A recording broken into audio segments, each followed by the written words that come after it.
Bonjour à tous, salut dans le hall et tout ça.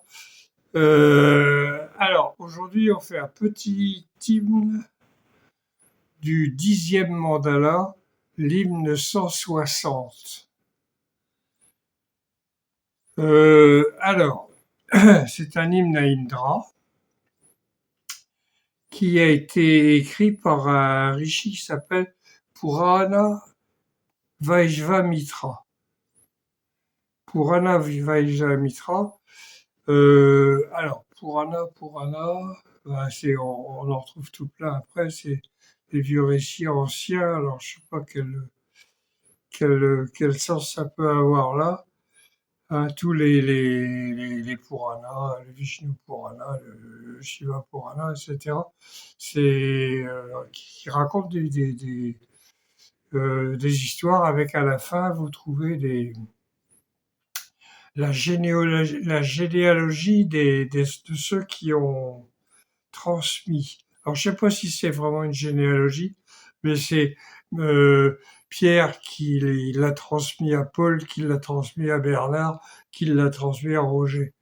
Oui, bon, avec des noms indiens, bien sûr.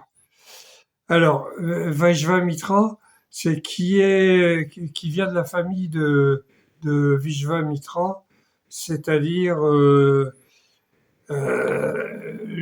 rishi qui était opposé alors à l'origine, hein, qui était opposé à Vashista dans la guerre des 10 rois qu'on retrouve dans le 7e mandala. Donc là, voilà.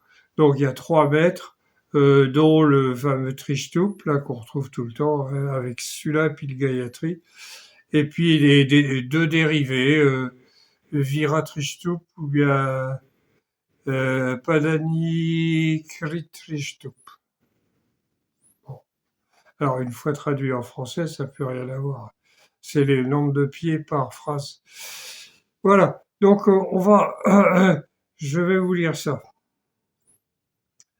Alors, bois de ce puissant et frais, libère les chevaux bais, ton char et tout. Ô Indra, que les autres sacrificateurs ne t'arrêtent pas, ces jus réjouissants sont pour toi. Euh, je relis. Bois de ce puissant et frais. Alors là, il s'agit du jus de soba, bien entendu. Libère tes chevaux bais, ton char et tout. Libère tout. Ô Indra, que les autres sacrificateurs ne t'arrêtent pas. Et ces jus réjouissants sont pour toi. Donc, on sait que Indra, il a un gros ventre, il aime bien boire le soma. Et il demande ce qui lui donne de bonnes joues. Voilà. Bon, alors, ces jus sont pour toi. Ce qui a été pressé est pour toi. Les savoureux t'appellent par l'hymne, ô Indra. Ce pressurage est réjouissant, connaissant tout, bois ici le soma. Ces jus sont pour toi, celui qui a été pressé est pour toi, les savoureux t'appellent par l'hymne, ô Indra, ce pressurage est réjouissant, connaissant tout, bois ici le soma. Oui, là, il n'y a même pas besoin de discuter. Celui qui désire le soma par son esprit et de tout son cœur, désirant les dieux, le presse pour lui. Indra ne donne pas les vaches. Indra ne donne pas ses vaches. Il l'acclame et le rend agréable pour lui. Celui qui désire le soma par son esprit et de tout son cœur, désirant les dieux, le presse pour lui-même. Indra ne donne pas ses vaches. Il l'acclame et le rend agréable pour lui. Ouais. Bon, là franchement, celui qui désire le soma par son esprit et de tout son cœur, désirant les dieux, le presse pour lui, bah oui, pour lui, alors pour lui, pour Indra, et en même temps pour lui aussi, faut pas oublier. Et Indra ne donne pas ses vaches, alors les vaches qui symbolisent la lumière, il l'acclame et le rend agréable pour lui. Celui-là est observé. L'homme riche ne presse pas le soma pour lui. Le généreux le tient par le coude. Le généreux, c'est Indra. Ceux qui ne montrent pas de faiblesse tuent les ennemis du mantra pour lui.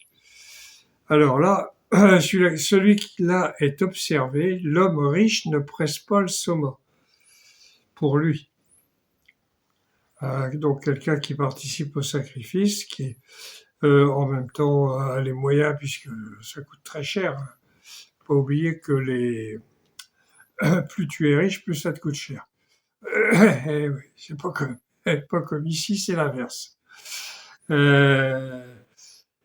Donc voilà. Alors l'homme riche ne presse pas le soma pour lui, le généreux le tient par le coude. Bon. Ceux qui ne montrent pas de faiblesse tuent les ennemis du mantra pour lui.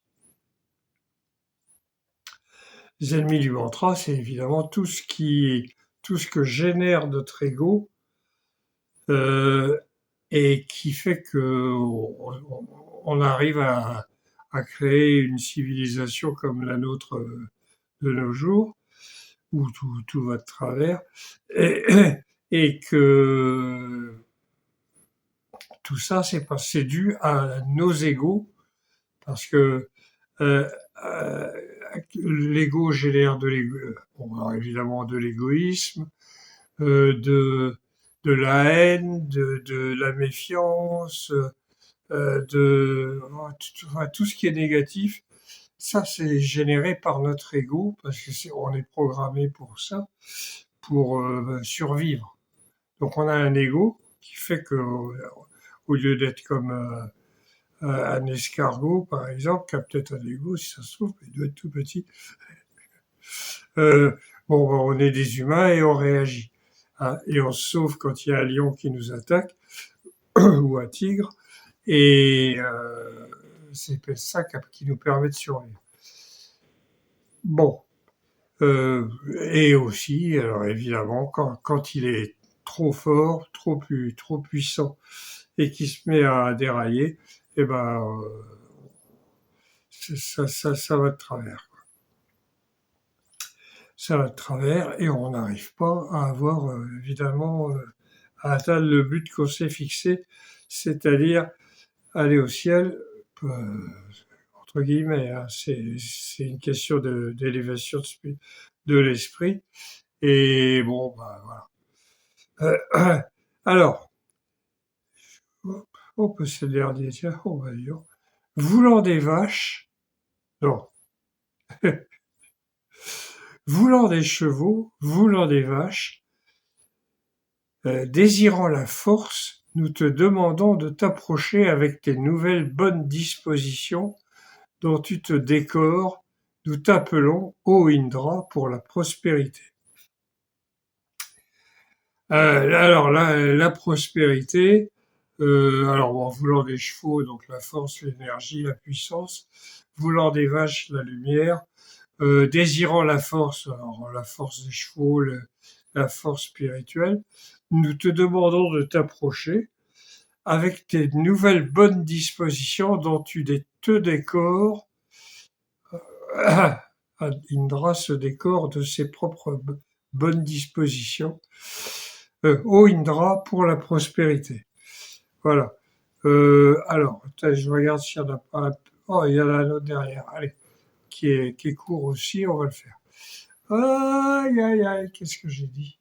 Alors, c'est l'hymne 1061 à Raja Yakshmagnam. Raja Yakshmagnam. Là, c'est une maladie mortelle. Ah bah tiens, ça va nous changer. Je te libère par... Alors oui, attendez. Le rishi, c'est Yaksamanashana Prajapatiya. Alors, Prajapatiya, euh, c'est quelqu'un qui se réclame, enfin c'est une famille, qui se réclame de Prajapati, donc l'un des créateurs du monde, parce que si on regarde bien, on va s'apercevoir que le monde matériel a été créé par Vishnu, par Prajapati, par Indra. Ça n'a pas grande importance. Ce qui compte, c'est pas le monde matériel, c'est l'autre. Et là, il y a 4 maîtres, dont le fameux Trishtu, et Trishtup, et puis 3 dérivés. Je te libère par l'offrande de la maladie inconnue pour que tu revives de la maladie royale. Ou, si il a vraiment saisi celle qu'il a saisie, ô Indra et Agni, libérez-le. Alors, déjà, là, il y a un truc, c'est habituellement ceux qui sont appelés pour soigner des gens sont les Ashvin. Hein, les Ashvin, les 2 jumeaux qui sont dans le ciel et qui ont un rôle de guérisseur, mais un petit peu seulement dans le Rig Veda. Après, ça prendra un peu plus d'importance. Donc là, ça doit être le fameux Rishi. Il y a Yakshamanashana qui dit ça, quoi, qui s'occupe d'un malade. Je le libère par l'offrande de la maladie inconnue pour que tu revives de la maladie royale. La maladie royale, c'est pas une maladie, hein. Voilà, c'est là-haut. Ou si il a vraiment saisi celle qu'il a saisie, ô Indra et Agni, libérez-le. Ou si il a vraiment saisi celle qu'il a saisie, ô Indra et Agni, libérez-le. Ah, ça va. Si la vie s'achève ou si elle s'approche de la fin, ouais, on connaît un peu, un peu la question, allant vers la mort, sûrement je soigne qui s'approche de la destruction pour lui faire gagner 100 automnes. Ouf, alors moi ça m'intéresse qu'à moitié. Si la vie s'achève ou si elle s'approche de la fin, allant vers la mort, sûrement, je soigne qui s'approche de la destruction pour lui faire gagner 100 automnes. Bon, alors évidemment, 100 automnes, c'est une image. En gros, c'est l'immortalité.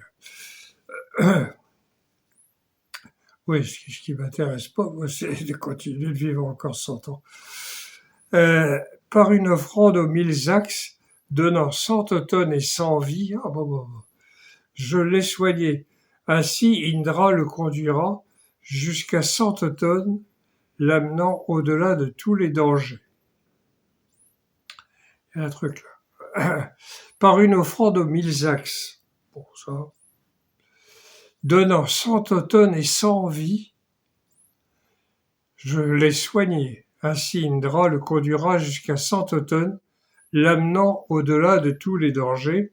C'est-à-dire que là, c'est une des rares allusions une des rares allusions à la réincarnation. Par une offrande aux 1000 axes, donnant 100 automnes et 100 vies, je l'ai soigné. Ainsi, Indra le conduira jusqu'à 100 automnes. Bon, il l'a soigné, Inch'Allah, on verra. L'amenant au-delà de tous les dangers. Amenant au-delà de tous les dangers, c'est-à-dire lui faisant arriver au ciel. Vie fort pendant 100 automnes, 100 hivers, sans printemps, pendant une centaine.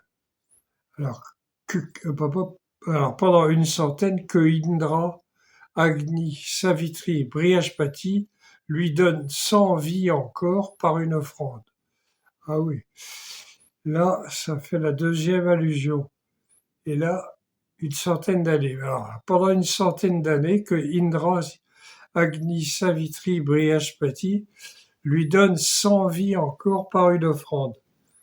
Euh, oui, oui, oui, oui.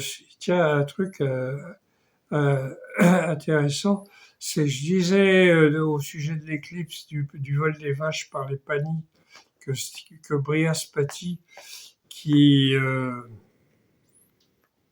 a cassé la montagne pour libérer les vaches, et donc c'est une éclipse qui est racontée. Je pensais que c'était un autre nom d'Indra, mais apparemment c'est un autre dieu. Voilà. Donc alors, vit fort pendant 100 automnes, 100 hivers, 100 printemps, pendant une centaine d'années, d'années je le rajoute, que Indra, Agni, Savitri, Brihaspati lui donnent 100 vies encore par une offrande. Donc encore une allusion à la réincarnation. Alors, on va revenir là-dessus après. Donc je t'ai apporté ici, je t'ai trouvé, tu es revenu, jeune à nouveau, toi qui as tous les membres sains, je l'ai trouvé ton œil et ta vie sains. AILS. Donc, je t'ai apporté ici, je t'ai trouvé, tu es revenu ici, jeune à nouveau. Toi qui as tous les membres sains, j'ai trouvé ton œil et ta vie sains. Donc c'est celui, là il parle à celui à celui qu'il est en train de soigner. Et alors il dit bon, je t'ai apporté, je t'ai trouvé, tu es revenu ici, jeune à nouveau, puisqu'il le souhaite. Tu as tous les membres sains, j'ai trouvé ton œil et ta vie sain. Bon, là il n'y a pas grand-chose à dire. Donc, sinon que je rappelle, c'est le 10e mandala, donc, et en plus on est au 1061. Il y a de fortes chances, plus que des fortes chances, c'est quasiment une certitude, qu'il a été, que ce mandala a été ajouté après, mais ils étaient toujours dans le même coin. Parce que la Sarasvati coule encore. Moins qu'avant, mais elle coule encore. Et qui partiront quand elle coulera plus, quand il y aura le deuxième tremblement de terre. Là, ils seront obligés de partir. Parce que sans eau, on ne peut pas vivre. Enfin, à part j'en connais qui vivent avec de la bière et du vin, mais c'est pas tout à fait pareil. Voilà. Donc, c'est encore une allusion à la réincarnation.